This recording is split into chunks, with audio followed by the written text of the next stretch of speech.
what kind of work, what kind of play, what kind of project, what kind of creativity would you want to turn yourself inside out to make happen? Hello, hello, and welcome to the Your Creative Mind podcast. Thank you so much for joining me. I am excited to talk to you about this week's stuff. This is more of a creative theatrical episode. Hopefully you'll still join in. I saw a few shows this week that I loved, and I know that you probably know if you've listened to any of my theater reviews that I tend to look at what I only review shows that I loved. I figure if I didn't love the show, then probably it may not be for me, but it could be for someone else. And I don't want to discourage anyone from seeing or doing theater. So I only review shows I really enjoyed. And this week's offerings are Mexodus, which is a live looped musical that's at the Daryl Roth Theater off of Union Square. And also Schmigadoon, which is a musical take on the TV show musical that aired for 2 seasons, I think, on Apple TV. And also In the Heights, performed by high school students. And that one I saw twice. And I want to talk about all three because I think there's something to be said for all three and how they do what they do. And here's the thing. Okay, let's talk about Mexodus first. So this is the brainchild of a number of people, but the two main people who are, I guess, the show's creators are Brian Quijada and Nigel D. Robinson. And I didn't know what to expect. I was chaperoning students to go see the show, theater students to go see the show. And I was asked, do you want to chaperone? And I went, absolutely. You're going to let me take students to see a show, a theater piece? Why, I am there. So the thing about this show is that it is live looped. In other words, the two men on stage, Brian Quijada playing Carlos and Nigel D. Robinson, I think playing Nigel, really quite, I don't even know how to explain it, except for that if you love music and you love watching the creation of music live, you're going to freaking love this show. I talked to some of the people in my playwriting class, and one of them said, well, it needed a dramaturg. And I went, okay. Well, to me, I thought the coming together, the convergence of creating live looped music on stage as you're watching.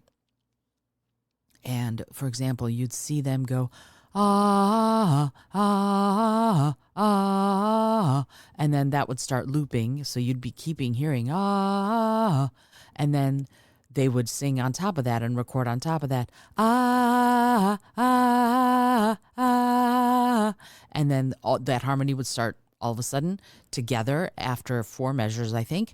And then they'd come and they'd grab a djembe and start playing a djembe rhythm or a trap set or a piano or a guitar or something. And they sort of built the texture and the layers of the music that they needed to have accompany them while they told the story. So this is Kathleen Johnson and I, many, many years ago, goodness, 30 years ago now, something like that, did a musical storytelling project where we were telling stories all the while playing music or singing songs, but in support of the story we were telling. And this is kind of what this is. This is musical storytelling, in my mind, at its best.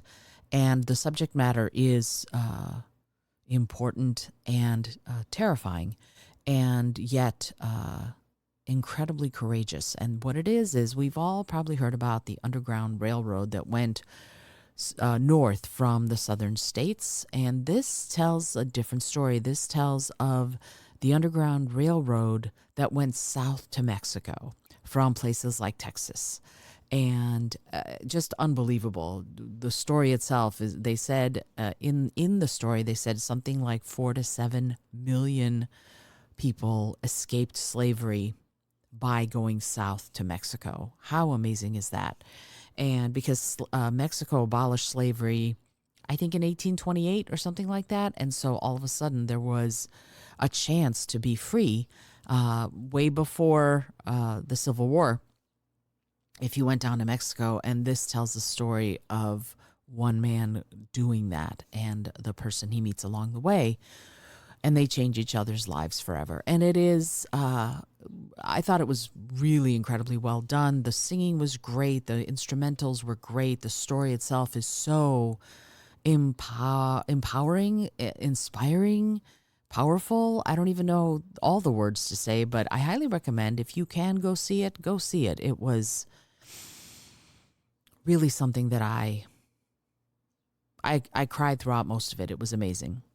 Okay, moving on. Schmigadoon, very different vibe. So the TV show, and I'll be honest with you, I watched the first season, I would say half the first season, and kind of went, okay. And didn't watch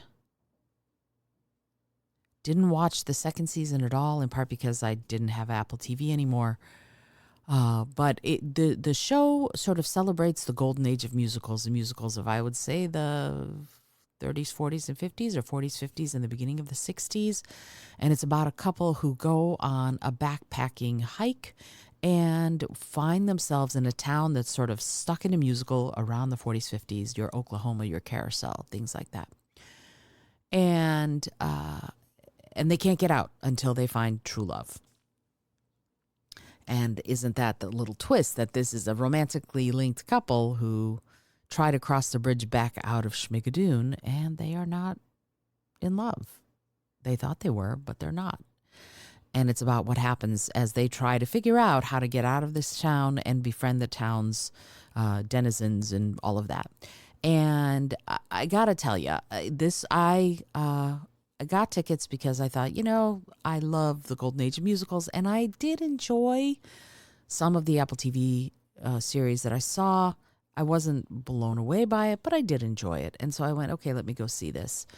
And Alex Brightman, let me say his name correctly, and Sarah Chase are the two leads. But this is a packed cast. Anna Gasteyer, Ann Harada, Brad Oscar, whose work I know from back when he lived in Maryland, and now he's a Broadway star, which I think is cool. Isabel McCalla, Ivan Hernandez, Malik Pancholi, Max Clayton is Danny Bailey, and Mackenzie Kurtz is Betsy. Now, if you've listened to the show a lot, you have probably heard my review of The Heart of Rock and Roll, in which she played the lead. And I gotta tell you, I think she's phenomenal. Was she a teeny tiny bit wasted in this production? Maybe. I feel like I love hearing her sing, and I would have wanted to hear her sing more. But that's the way the show was written. She was the one who got cast, and she is hilarious. She does such a good job being incredibly funny. So it's really fun to watch her. And I don't know if I would say stretch in that way, because she did sort of play the straight character, as in funny versus straight, in Heart of Rock and Roll. But I enjoy her very much, and she's a Wolverine. She went to Michigan like I did, so that's always great. Always good to see another Wolverine make good, and I enjoy her like crazy. I'm glad she's in the show. I hope that it runs forever. I hope that she does great in it. I enjoyed the heck out of the way she embraced the character. The staging was really fun. I enjoyed the heck out of that too. The town is it's like saccharine sweet, and yet it's got this seedy, sexy underbelly that I think is really interesting. The dancing is outstanding. The choreography is wow. Sarah Chase is amazing. Alex Brightman is also amazing. But here's the thing: Alex Brightman has this fantastic singing voice, and we don't hear it used very much, in part because of what the show is. So I kept going, okay, he's not singing. Is he ever going to sing? And I will not spoil that for you. However, here's my little about this. In the show, they develop Josh, the character Alex Brightman plays really well. You get to see this really beautiful growth arc for him. And if I have a quibble, it's that Melissa, who Sarah Chase plays, isn't developed that much. I would have loved to see her change just a little bit more, grow just a little bit more, sort of along the way instead of kaboom, lightning, realization. I feel like I would have liked to have seen hints of that growth beforehand.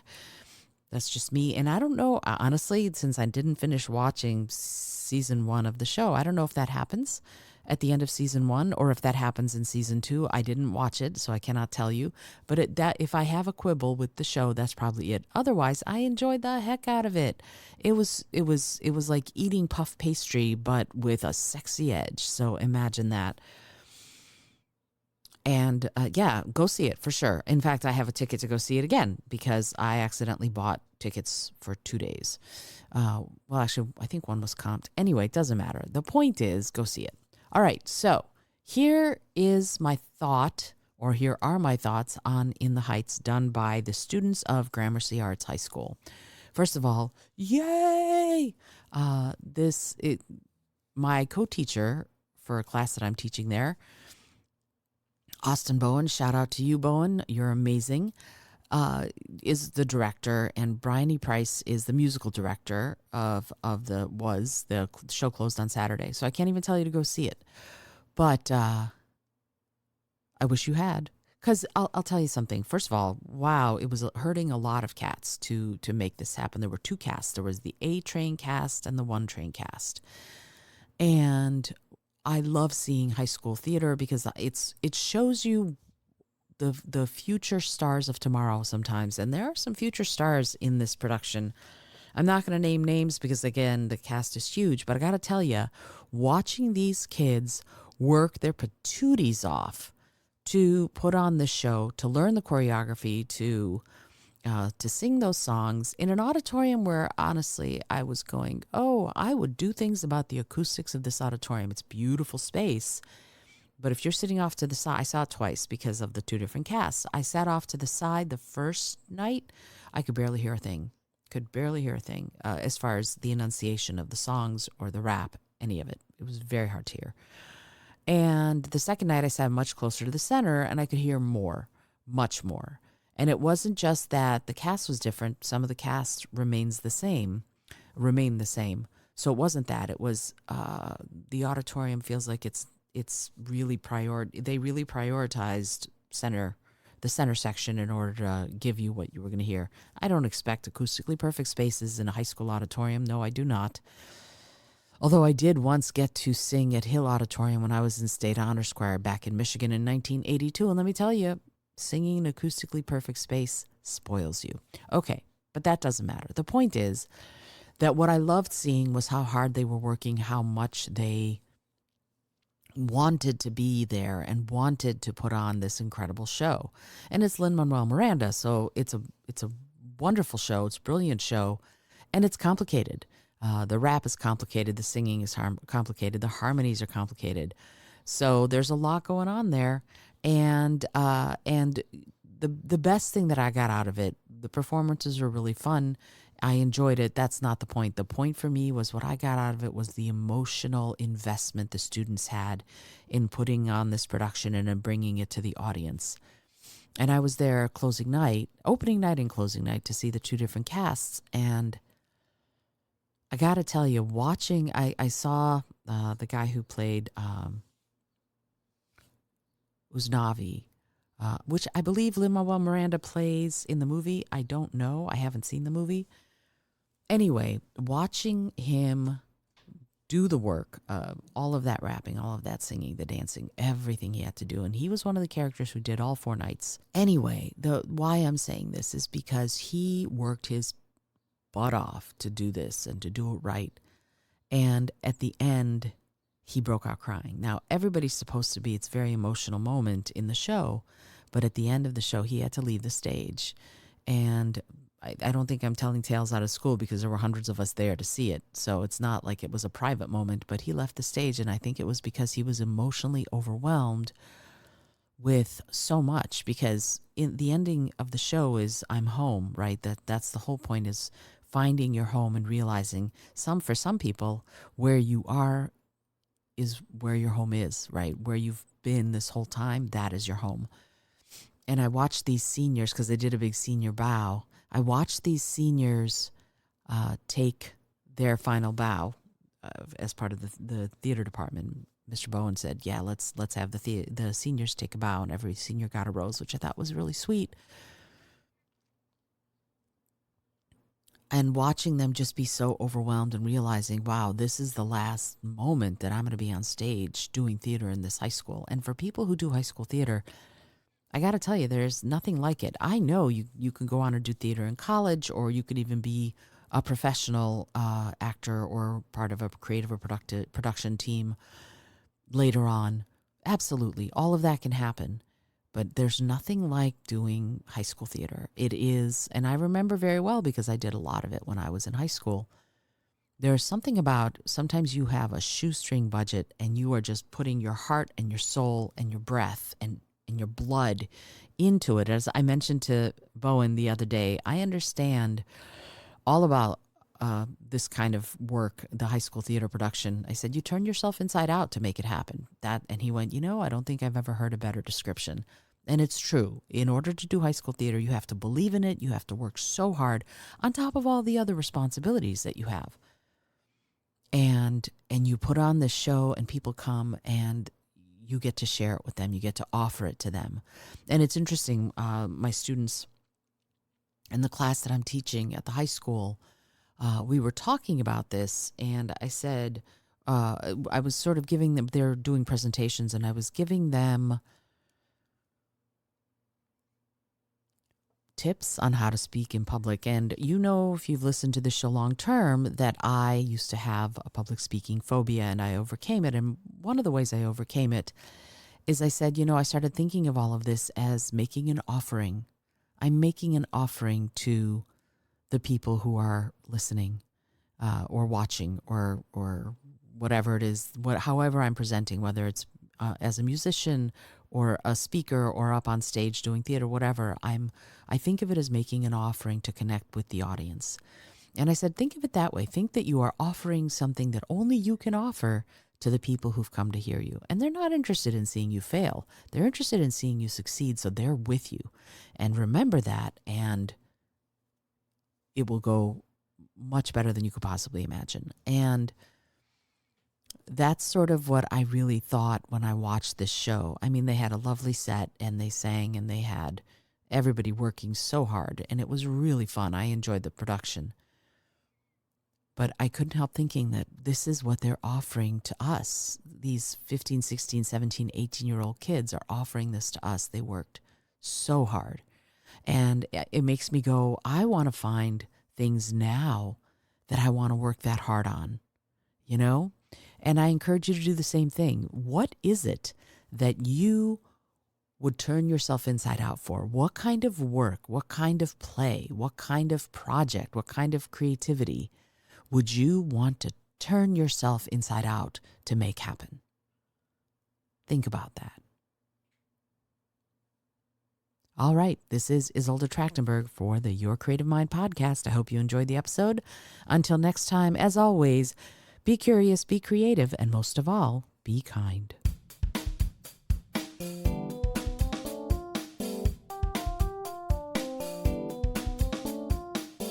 Thanks so much for joining me today. I really appreciate you being here. Please subscribe to the podcast if you're new, and it would mean the world to me if you told a friend about it. Today's episode was produced by Izolda Trakhtenberg and is copyright 2025. As always, please remember this is for educational and entertainment purposes only. Past performance does not guarantee future results, although we can always hope.